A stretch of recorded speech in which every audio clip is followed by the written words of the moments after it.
Hi, everyone. Mitch from PickDogs.com and SportsChatPlace.com here with the Puck Dogs. Today, we're going to talk about how to win betting on college football.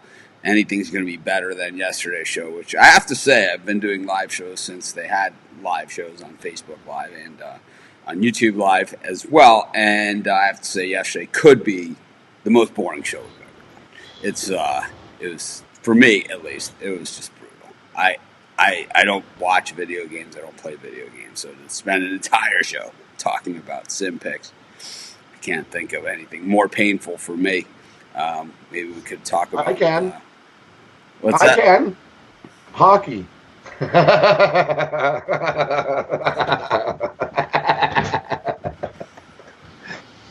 don't know. We could talk about cleaning the house or something. That might be more exciting than that. You know.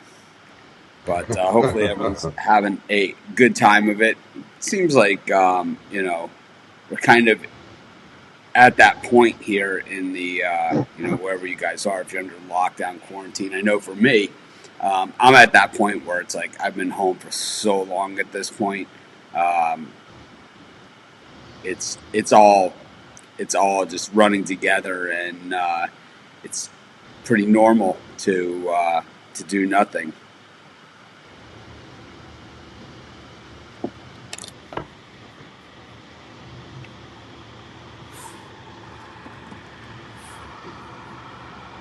And it's just starting to feel that way. But we do have the NFL draft coming up. We do have, there is going to be sports. At least there's talk now about like how they're going to resume the season. I think, and we're kind of at that point. I know a lot of states like ours, we're past the 2 week point of when they started the lockdown. So you would think that just that this would be the worst week for as far as cases go. But what we're seeing in most places is that they're flatlining. And we're all having sports withdrawal. We're not going to sit here and complain about, oh, we're missing sports. We are, it's 100%. It's like we're not going to sit here and complain about it, and whine about it, and anything like that. It's just, it is what it is. What we are is we're going to deal with it. We're going to do the best we can with what we have, and we're going to be in the best position that we can be when things resume, which we will be. There are some sports that are going on. We're covering them at Sports Chat Place and Pick Dogs. So you can certainly check those out. Been covering the sim games. Been covering the NBA games on ESPN, the NBA 2K. We'll cover horse if they have it. No, I can't golf. Golf courses are closed down until April 30th here. Yep. I have a feeling that here, though, on April 30th, that they are going to reopen. I really do have that feeling. I know that a lot of places it gets extended, and things have been extended, but like I said, I think everyone here has been pretty good about, the way that they do it. And, it might be a limited thing. We might have to walk the courses. And I don't know if any of you have ever been to Hawaii, but it's not exactly the flattest terrain in the world. It's, let's just say there's a volcano in the middle of the island here in Maui. And over the years and years and years, the volcano erupted and erupted and erupted.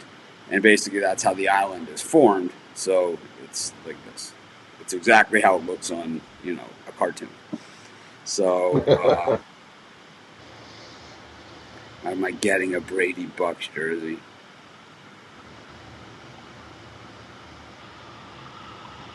No. They are nice jerseys. I saw them yesterday when they released them. Yeah, like Chris is. I'll consider it. Brady went to Tampa. I have to join the bandwagon. Woo! No, I'm not going to join the bandwagon. I will always love Tom Brady. So I know. So before we start talking about college football, I do want to talk about these new NFL uniforms, which so far I've seen 3 of them. Different colors, different uniforms. The Rams, the Bucks, and the Falcons. They look exactly the same as they did. I can't tell you one difference between these colors and uniforms. You know.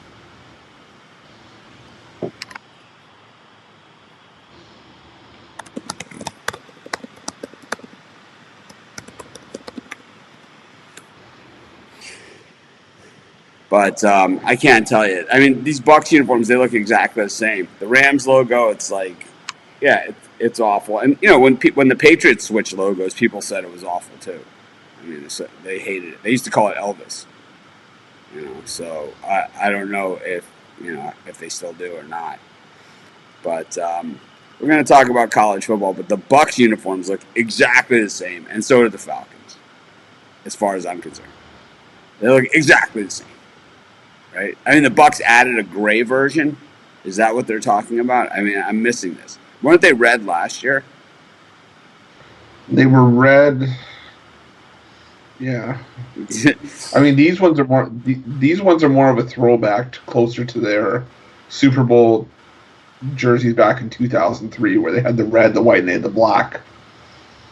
But the numbers don't look as like. I don't know what so the word is to basically, they look describe the it. same. They look like a more traditional football jersey instead of having these futuristic looking numbers, and they just look they're just more. Do people pay squared attention off. to this, to these futuristic looking numbers?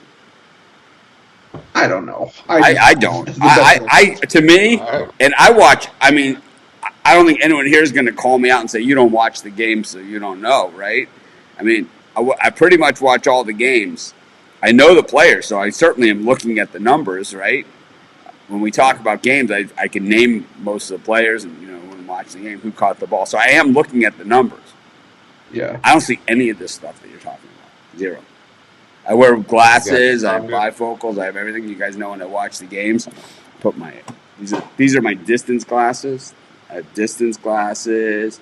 I got bifocals. I got whatever it takes. But I'll tell you what, the uniforms look exactly the same. Why even bother announcing them? Why even bother? They look exactly the same. Anyways, See the number on the back. yeah, no idea. The original Bucks jersey is different. That's the creamsicle, the bright orange, and that to me is the original. You know, that is the Bucks. If they're going to go back, you know, a throwback style jersey, that's the Bucks throwback. There's only the two styles: the red, right? The red, and then the creamsicle for the Bucks. There's not like this, you know. Well, they slightly changed the letters. You know, it's like. See, there used to be a patch of a pirate flag over on this shoulder, and they moved it to this shoulder. Sounds like someone wants to sell some jerseys. We actually do have a deal with Fanatics, so maybe we'll start talking about these jerseys on the website. And, you know, if anyone wants to buy one, could help keep us afloat while we continue to make no money whatsoever. Anyways.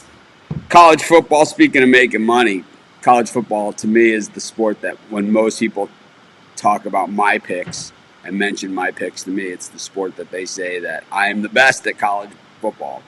I don't necessarily agree with that. I think I know as much about college football as most people.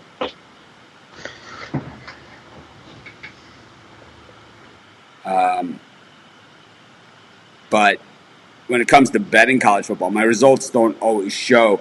To me, it always seems that on college football, I'm more likely to go on a heater than on any other sport, like a consistent run of heaters and string together consistent wins. But, you know, I don't know if I'm the best college football picker out there. I mean, that's a lot of pressure. It's a big statement. I leave the big statements to the other guys, but I know that most people that have bought my premium over the years, they say, I just want your college football picks, you know.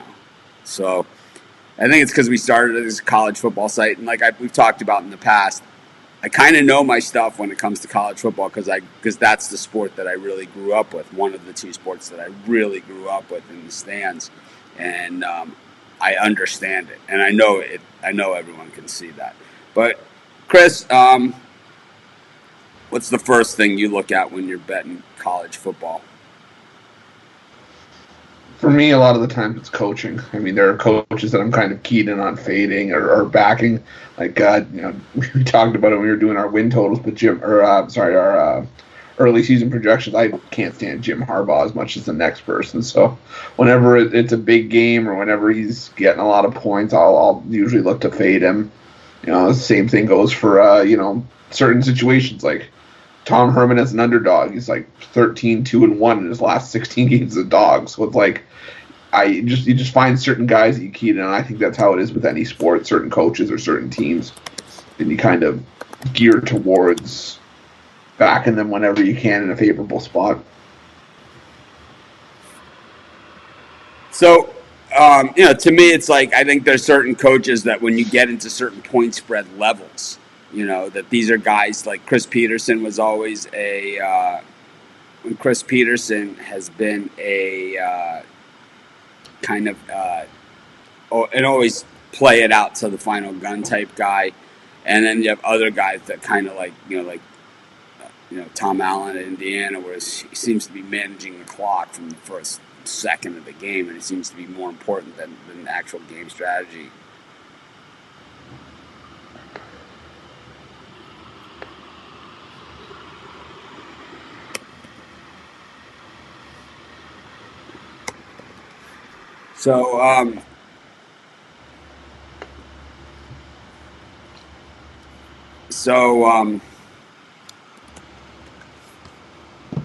Rod, what are you looking at in college football?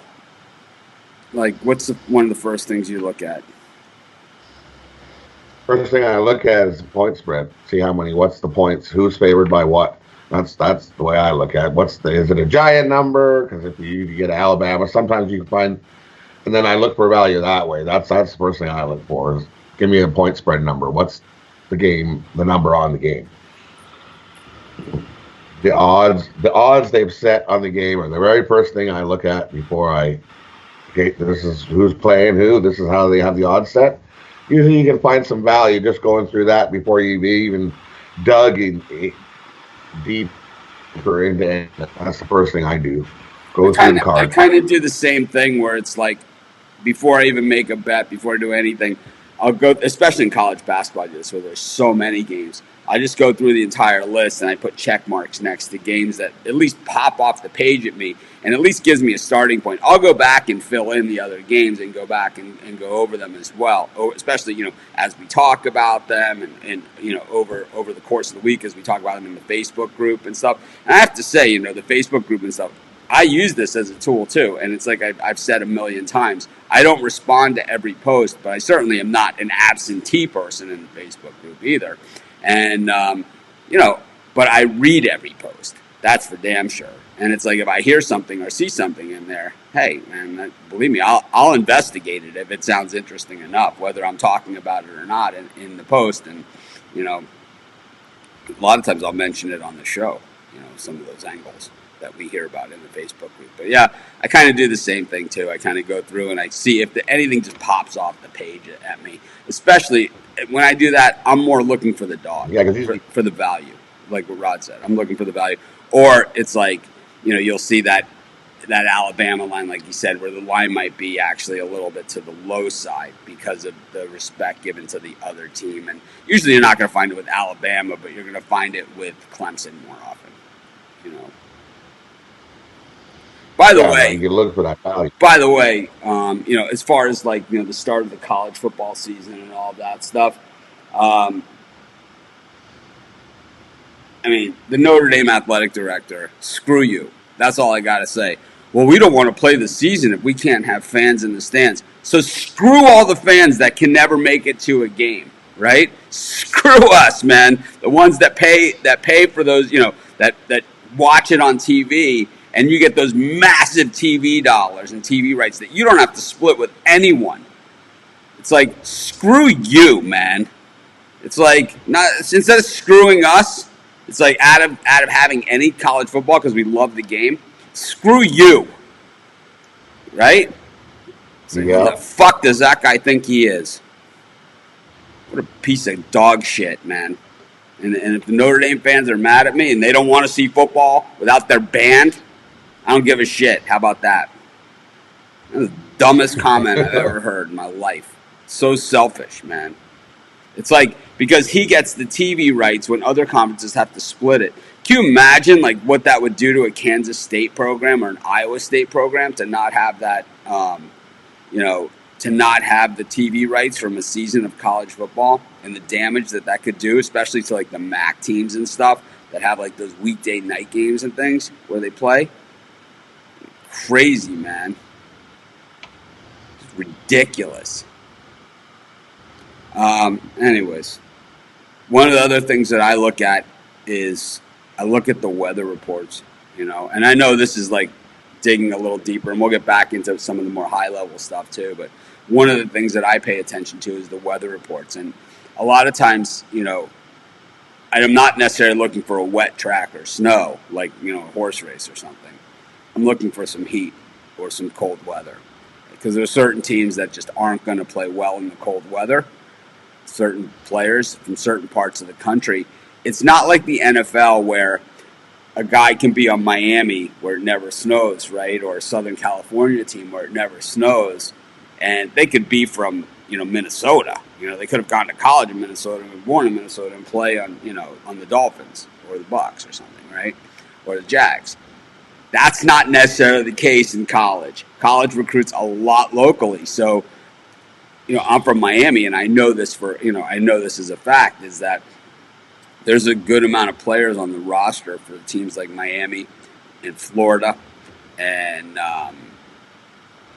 not as much Florida State, but Miami, Florida, Central Florida, FIU, FAU, who have never seen snow at all in their whole life. And I was the same way. I never saw snow till I was 15, 16 years old. So I know how cold it is. It's like a lot of people, Rod is probably one of those t-shirts, it's above, it's above 20. I can wear a t-shirt outside, right? But it's like, not me, man. It's like, it gets below 70. I got the hoodie on. And it's still to this day, it's like, it's people are like, oh my God, here. I mean, it's like in Chicago, where it was freezing all the time. I never really fit in weather-wise. I mean, I love Chicago, and I love the people, and it's certainly an awesome place, and I love living there and stuff. And certainly everyone welcomed me there. But weather-wise, I never quite fit in, But, I had the big jackets and the big parkas, and people in Chicago, they wear them. It's not like New York where they're worried about messing up their hair. It's like, in Chicago, they wear the parka, and the hat and the whole thing. But in, here in Hawaii, it's like, it gets below 70, it's like, and I got my hoodie on, no one thinks twice about it. It's like, most people have theirs on too.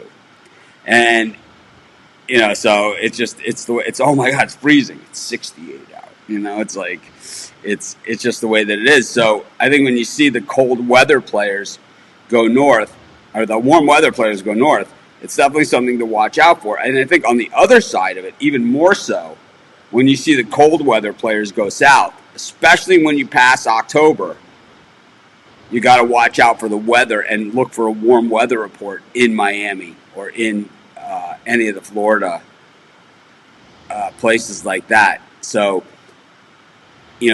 obviously there's dome stadiums and things like that where this all goes out the window. But I can tell you a story about, a story about when the Dolphins played the Saints one year, and they put the Saints in their black uniforms. And this was a good Miami team, a playoff Miami team. And they put the Saints in the black uniforms for a 1 o'clock game in Miami. And the Saints actually outplayed the Dolphins for most of the game. And then finally, it got towards the end of the game, and the Saints players were just passing out on the field. And I mean, they were just, the Saints, they have those black uniforms. And the Raiders have the black uniforms too. But, back then, there was only the Raiders and the Saints that really had those black uniforms. And the Dolphins would always put those teams in the black uniforms when the games were in Miami, especially the 1 o'clock games. And so dark uniforms on the road in the heat. And the Saints were just passing out on the field. And then finally Miami took a safety, and George Roberts, who was the Miami punter at the time, just in the free kick, just punted the ball right into the guy's chest on the Saints and just knocked him over. And the Dolphins recovered, marched down for a touchdown, and won the game. This is what eventually happened in that. So it was just like the Saints players, they were just out. You know, it was like at that point of the game, they just wore them down. So it's like you might see the more jacked a team is on the road, you know, when they're coming from a cold weather spot into a hot weather spot, the more likely that second half bet is also going to be super live on the home team and the warm weather team. We saw a few years ago, South Carolina hosted Texas A&M for the opening game of the season, and it was about 100 degrees on that Thursday, that opening Thursday night that they do. It was about 100, and they asked Kevin Sumlin, who was the coach of Texas A&M at the time, what he thought about that 100 degree day, in South Carolina, and he said, "Have you ever been to Texas in the summertime?" He's like, "This is like a cool fall day for us."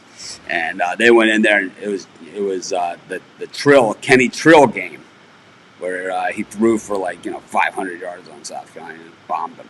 But anyways, weather's something I look at. Chris, what else do you look at here?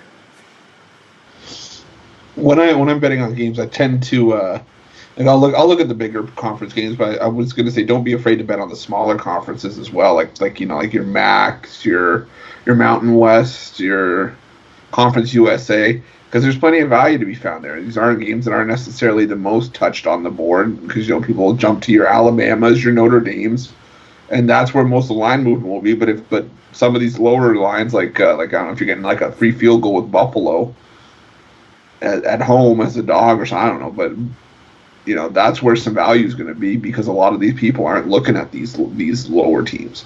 So I look for teams like Buffalo, Fresno State, teams that have been pretty good against the number over the last couple of years, and maybe there's value spots with them as well because they're getting overlooked.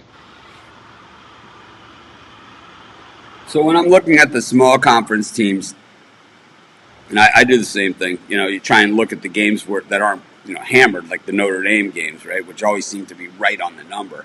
And LSU, right? These are teams that just seem to be on the number all the time. Not this past year for LSU, but in general, that those are the type of teams that seem to land on the number a lot. But when you look at some of the small conference teams, like in the MAC and in the Sun Belt, what I like to do is I like to look up and down the roster, and like I said, I pay attention to the players, the numbers, right, the names. So I am looking at the uniforms, even though to me when they say we changed them drastically, they look exactly the same. But I kind of do a rough count. How many NFL players does this team have, and how many NFL players does this team have? Because it's not like Alabama, LSU, Georgia, Miami, Florida State, Clemson, where you go down the roster and everybody's just going to the NFL, or at least going to be try out as a free agent. When you go to like the MAC and the Sun Belt, it's a handful for each team. So you kind of pick out who those players are, and then you start to go back to what position do they play. Because a linebacker from if you get a Northern Illinois linebacker that can go sideline to sideline and make 20 tackles a game, and he's injured, well, they're not going to be the same team, as they would be. They're not going to have a guy behind him that does the same thing. Not like at Alabama or at Georgia or Texas, where they can wheel them out in All-American, one after another. It's like once in a while those schools sign a guy that for some reason or another wants to play there. And it's kind of like what we talked about in the NFL draft, the guys that kind of fly under the radar because they went to smaller schools, and ESPN did an article about those guys today. Though they counted guys from the MAC as small school guys, which to me doesn't count. Ben Roethlisberger does not fit into the Walter Payton, Jerry Rice category, as far as I'm concerned. Jackson State and Mississippi Valley State and Miami of Ohio. Miami of Ohio is just head and shoulders. See this program, but anyways, that's one of the things that I look for as well. In the small conference games, I certainly look at the rosters and the matchups. If you have like a tackle, even an offensive tackle for one of those teams like that, those smaller things, that's an NFL guy, or a defensive lineman who can create some havoc. Those are difference makers in those games. Rod, what else are we looking at here for college football? And then also, like, I took this from me betting hockey. Rivalries, historical rivalries. This team versus this team. Is this a historical rivalry? And then I go look at the numbers from that. Because usually you can get a good bias. Teams will get up. They seem to get up more for a rivalry game than just a regular podunk game. Yeah, I think that in a lot of these these rivalries, you can throw the record book out. In other ones, you can't throw it out. And it's the way it's just it in the true rivalry games. In the Axe game, in the Miami Florida State game, in the you know in most of these traditional games. I mean, but sometimes there will be runs in these games, like the Ohio State Michigan one right now. That's been going on about the last 10 years. We have Chinese basketball picks at Sports Chat Place. If you want to go to Sports Chat Place, we got articles. So, yes, we do have picks in Chinese basketball at sportschatplace.com. It's on the front page of the site or under NBA picks. Anyways, but this show's about college football. But anyways, the rivalry games definitely, you could throw it out the window. You could throw the records out the window. Sometimes you can, but certainly a lot of times they, if you're going to catch a good underdog, usually the rivalry game is a good place to do that too. So, a thing that I like to look at is, once sort of like the weather, but is the home field advantage.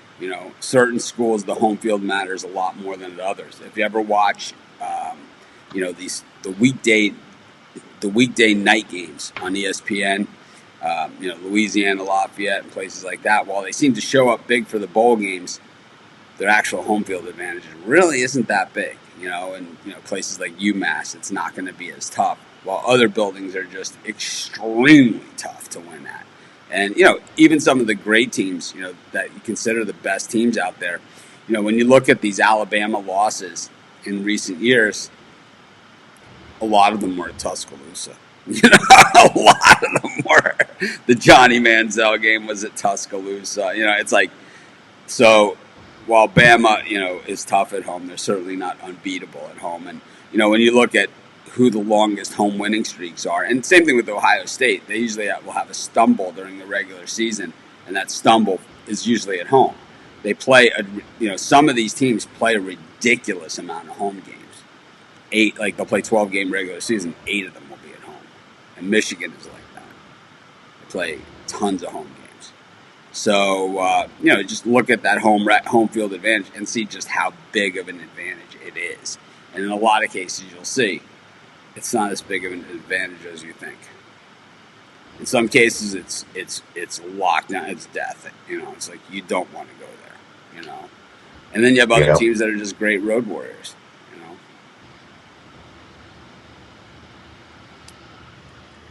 Chris, anything else on college football betting?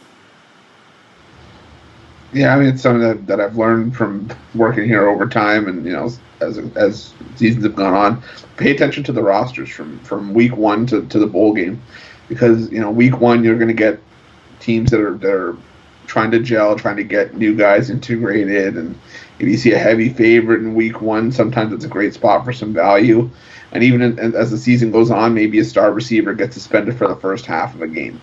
Or, maybe someone's a game time decision at the last minute, they're ruled out. So it's just something to make sure that you keep an eye on, or I would say definitely our rosters. And that's something that I've started to really key in on pregame and maybe a couple days leading up to the game as well.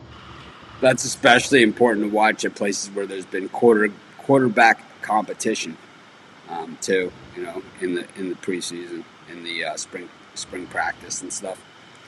Be interesting to see how it is this year with no spring practice. Rod, any last thing you're looking at here for college football? For me, it's also even for somebody as a bettor, you don't have to bet every game. You don't have to try to bet every game.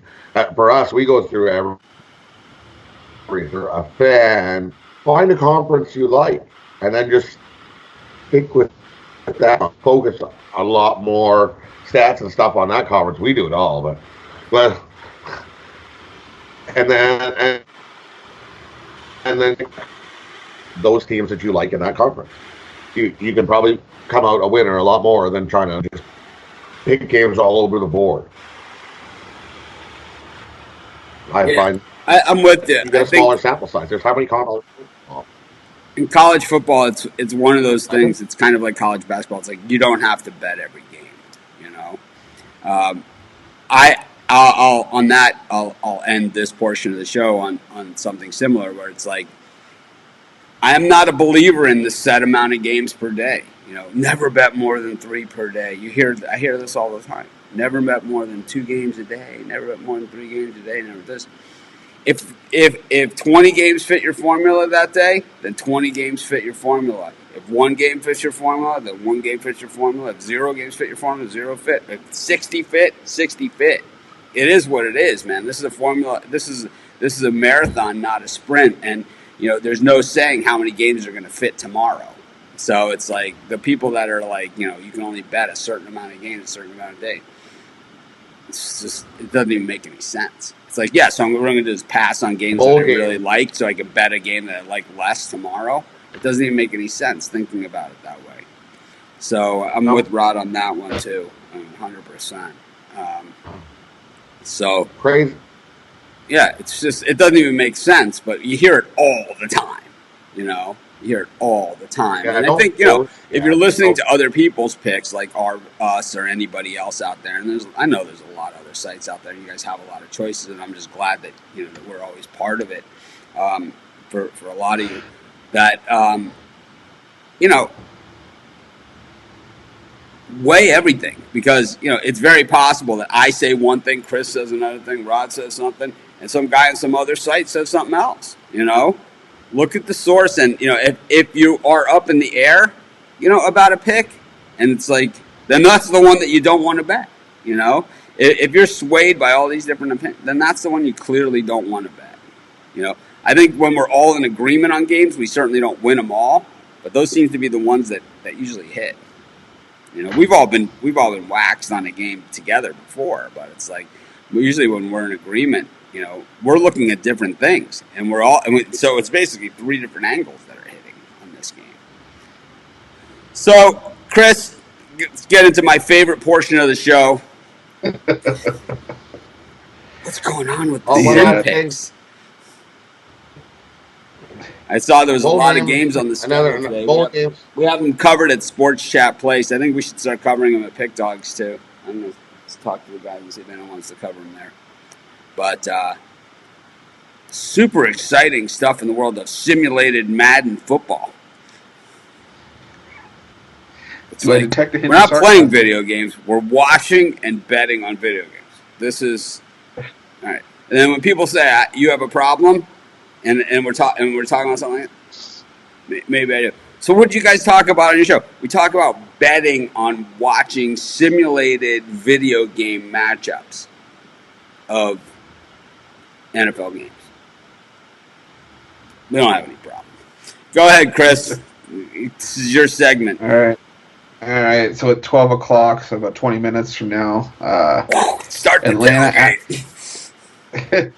Atlanta at Carolina. Carolina -1.5. Over under 60.5.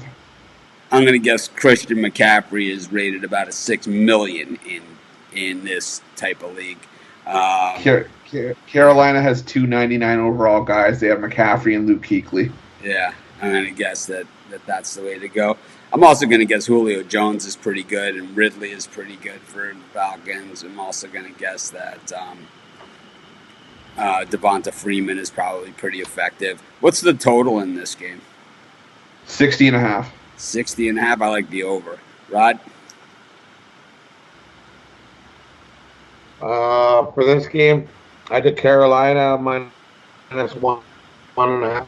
McCaffrey to score the first touchdown. McCaffrey to score the first touchdown is plus 350. Chris? Yeah, I like Atlanta. Carolina has the more top-heavy talent, but Atlanta's got better depth, so I'll take Atlanta plus What a guy 1.5. like Cam Newton, could he get hurt during this game? Does that happen? I think the injury sliders are low, like they're at like a 10 or something like that, but he's also only like a Run up and 79. down all day. Yeah, he's only like a 79 overall in this game, so he's not having that as much of a impact, I don't think. 3 o'clock Eastern, Dallas at Pittsburgh. Dallas -4, over under 57.5. How has Pittsburgh been playing in these games? They just waxed Cleveland yesterday, I think 49-14. And you guys really liked Cleveland in that one. Yeah. On 1 day rest, huh? Yeah. I was about to take that seriously for a second. I thought about it, I'm like, wait a minute. All right, I'm going to do lucky penny on every game. So the first game was Carolina and Atlanta. Let's just see how the penny does. So Carolina, Atlanta. Who's the home team in that one? Carolina. So it's Carolina -1.5. We'll do the lucky penny flip. So that one we got Carolina. Who's home in this one? Pittsburgh, Dallas. Pittsburgh. Pittsburgh's home. We got Pittsburgh. Rod, who do you like?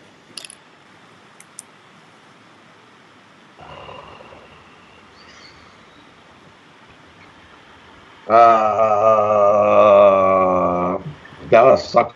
You sound really convincing there. No, I don't. Way to sell the pick. This game, How are you Like, not convinced in a simulation game? I would take Pittsburgh +4. Right? I like the over.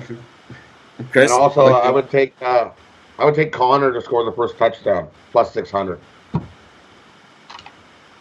Yeah, I like the over 57.5. It's high scoring. 7 Eastern. New England at Buffalo. New England -6, over under 55.5. Well, that's easy. You're New England. Who's home? Buffalo.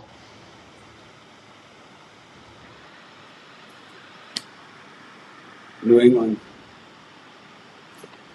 Yeah, I like New England as well. First half, second half.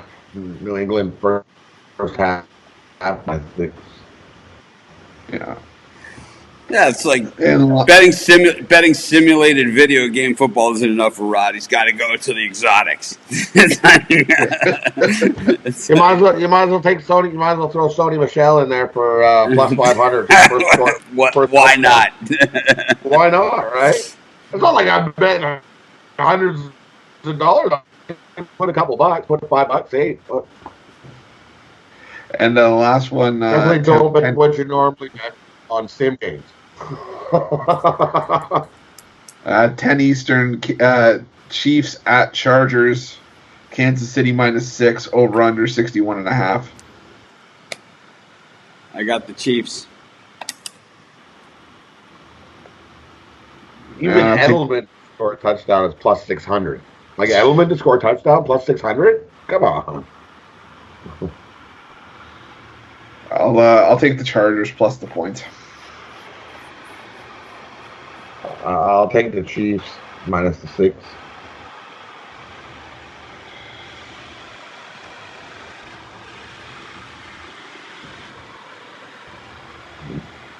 Where is he? All right. Well, that sounds very exciting. Of course, we got it all covered at Sports Chat Place and Pick Dogs. We'll also have the NBA games covered for tomorrow, which at least are a little bit more exciting. We have a question from Karen here. She wants to know, what's a slider in the sim games? Because I heard Chris mention this term too. So basically, when you look at the games, if you were doing computer versus computer, or even if you were playing a video game against the computer, there's a bunch of simulated factors that come into the game. So the slider goes from 0 to 100, 0 being obviously none, and 100 being all the way up. You can throw like human passing accuracy. So you can throw it, and no matter what, the guy could be covered by all 11 players on the field. He'll catch that ball. Or you can slide it to 0 for the computer. The computer could be wide open 3 yards away. They won't catch anything. So there's variables that can be changed to how the game wants to be played, or how you want the game to be played if you're playing it. That sounds like a scam to me. Yeah. That sounds like the bookie's like, hee, look at this, we move this little slider out. Nobody catches the ball today. That score is going under.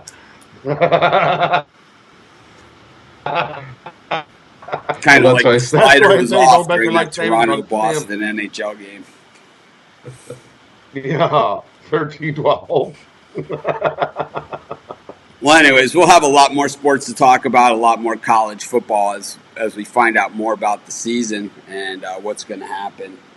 Like I said, if anyone has any contacts over at Notre Dame, tell the athletic director, screw you. We're playing college football with or without you. You don't want to play? No problem. We got 120-something other teams that are more than excited about playing college football without the band. They're in it for the fans, not for you. Anyways, thanks, Puck Dogs, for joining me. See you guys tomorrow. I definitely like today's show a lot better than yesterday's show with the sim bets. Have a great day.